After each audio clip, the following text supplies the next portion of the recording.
financial freeway. My name is David Jatwood. I'm the man rocking the Ray-Bans. And today we're trying something a little different. We're trying to increase the production value of this little podcast I created a couple years ago.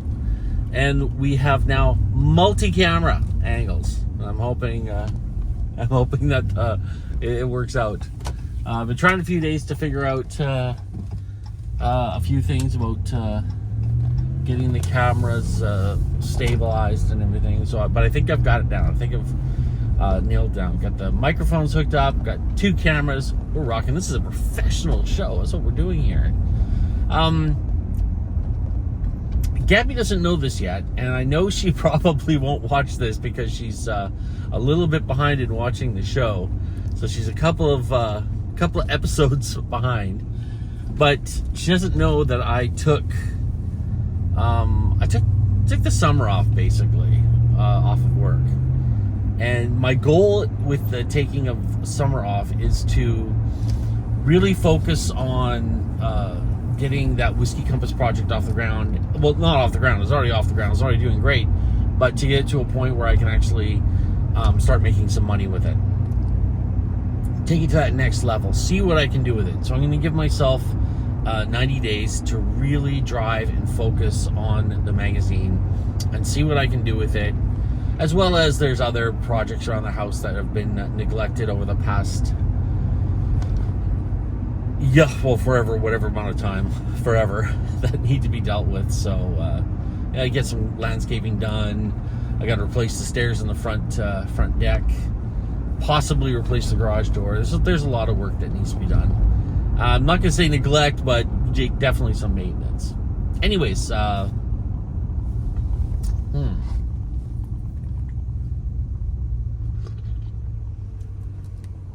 So last weekend, I got called into work to work on the weekend in a warehouse.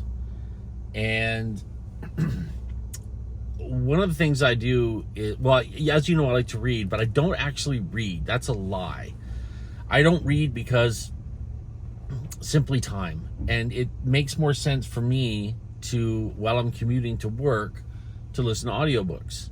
So I listened to an audiobook on Saturday by a woman named Mel Robbins, and I just really wanted to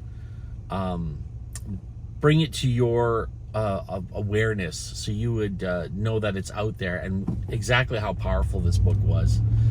The book is called The High Five Habit, and there's a lot of anecdotes in there about other things that are going on, but the nugget of the story is we don't celebrate ourselves enough. We are too hard on ourselves. We are our worst critic. When we look in the mirror in the morning, and I know I did it, I even did it this morning, because I just did it this morning and I was thinking about it, and I was thinking, I don't like this about myself. And we focus about the negative things. We focus on the blemishes, the wrinkles, the streak of gray in our beard. Like, we focus on those negative things, the weight that we have to lose. We don't look at the whole picture. And that's not what the world sees. The world doesn't see the blemish. It doesn't focus on the blemish. The world looks, when the world's looking at you, and we'll make this here. When the world's looking at you, they are looking at the whole picture. They're looking at all of it.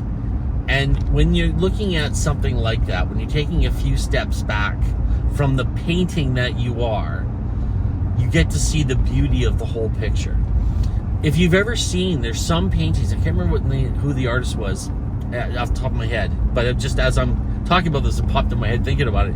But there's an artist that did a painting, I think it's called A Day at the Park, and he did it with little tiny dots. All the coloring and the shading was done with these little tiny dots. So when you got really close, all you saw was dots.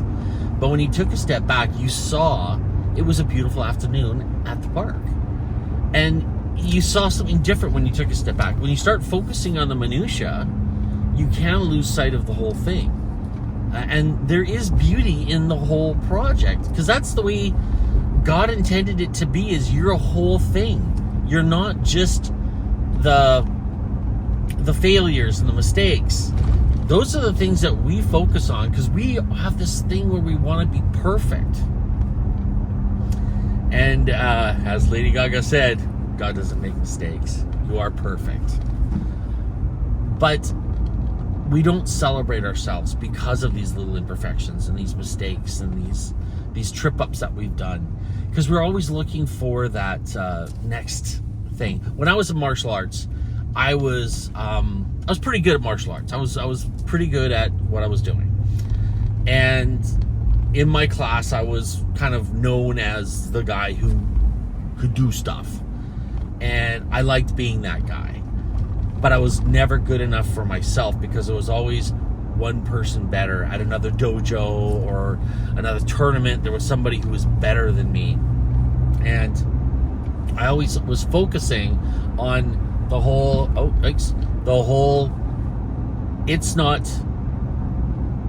I'm not good enough because I'm not where I want to be. But I never took a chance to take a step back and go, actually, I am pretty good. Look at me, I am good. I'm worthy of being here. I'm worthy of being seen as someone who is accomplished. And I never celebrated that because I was so focused on, why am I not that guy? Why am I not that guy? I got to be that guy. I always had to be that one guy better. So this book by Mel Robbins, The High Five Habit, talks about stopping that. And here's another one too that she talks about in the book is when we have a dream, if someone comes up to us and says, I want to be an actor, your first instinct is to say, you can be a great actor. You are going to be a great actor. You have all the traits to be an amazing actor. You should pursue that dream of being an actor. Okay, I gotta get ahead of this guy. It's getting dicey here. So we would celebrate a stranger more than we would actually celebrate ourselves to do that, to pursue those dreams. So there's this neat little routine, this ritual that she talks about in her book. And it's about giving yourself a high five in the mirror. Giving your reflection a high five. And I heard this on the way to work. So I was like, oh, okay, that's going to be really awkward to start doing. But I heard it on the way to work. So when I had a chance, I walked into the washroom, looked at myself in the mirror, and I gave myself a high five. It felt weird. It felt weird to look and go, hey, you, high five. You're not slapping the mirror, by the way. You're just high-fiving your reflection. And it did make me feel better. And why not celebrate that? Why not celebrate that I made it to work? I made it to work on time. I stood up, I got dressed, I brushed my teeth, I drank that glass of water, I got the great parking spot. Why not high five that guy? Because the great thing about the high five is that we never high five someone unless we are celebrating.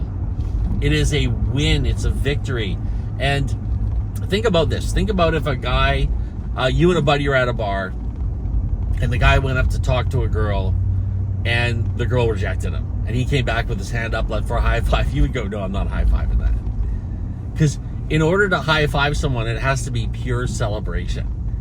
And so, when we high-five our reflections, we are starting to actually rewire our brain, creating these new neural pathways that will actually celebrate us and actually look at ourselves as winners, as victors, as accomplished individuals, and we'll celebrate ourselves for the things we do. And why not? If you're watching this video right now, you deserve to be celebrated. There's so many things that we have the ability to do. I know we beat ourselves up for the things that we not so much the things that we fail at, but the things that we don't do. Because I know that's me. I beat myself up not for the things I fail at, but definitely for the things I'm not doing. I beat myself up for, not fasting. I did beat myself up for not being more productive when I get home from work. We do this to ourselves. We should be celebrating because we did do so much. Like, I didn't finish the Great American Novel last night. I got home. I didn't even turn the computer on, I think. I didn't even turn my laptop on after I got home. But you know what I did do is I did go to work. And I was productive. I did have that glass of water. I did drink. I did work out. I did all the things that I want to do. And that deserves to be celebrated. We have to start doing that to ourselves. So, that being said, I would like to add one more thing to the morning rituals that I have been preaching about on the show. Number 1, wake up early. Wake up 30 minutes early. It doesn't have to be an hour early. You don't have to be a part of the 4 a.m. club. You can just say, okay, look, I normally get up at 7 o'clock in the morning. Tomorrow I'm getting up at 6:30. Make an effort to get up a half hour earlier. That is all the discipline you need to really start to change your life. Get up. The first thing you do is get a glass of water and drink it.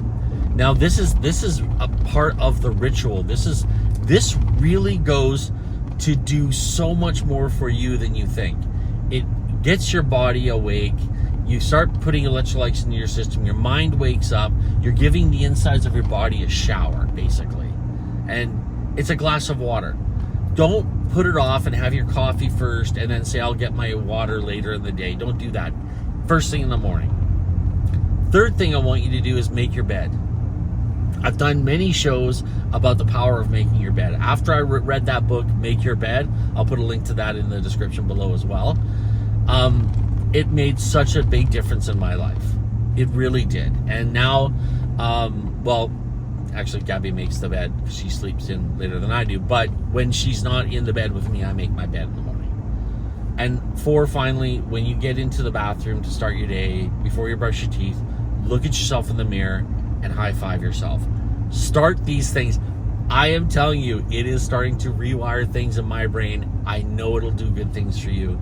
Very simple things to do. They don't cost money. That's the key. They don't cost any money. You don't need a higher education to do these things. You don't need a benefactor. You don't need sponsorship. You don't need to do anything. It's all up here. But you start these things and it will start to reshape your entire life. These 4 simple things to do in the morning as part of your morning ritual will change everything. Anyways, folks, that's it for me. High five yourself. Celebrate who you are. Celebrate the things you've done. Look, it's not easy. This world is meant to be a bit of a challenge. And it is a challenge. It's not easy to get to where you are, no matter where you are. You're watching this video because obviously there's something in your algorithm that's saying you want to change, you want to improve, you want to move forward to a different plane, a different level. High five that. Celebrate that. Anyways, folks, thanks so much for watching. Make sure you share notifications, subscribe, all that. Beautiful. Love it. My subscriber would love some more friends, so make sure you subscribe. It doesn't cost you anything, but does a world of good for me. Check out financialfreedom23.ca. That's where all the good stuff is. And finally, as we always say to everyone here, it is our mission here at Financial Freeway to make sure that everyone understands that they have an inalienable right to live a life of success, happiness, and abundance. Wherever you are on this beautiful summer day, God bless.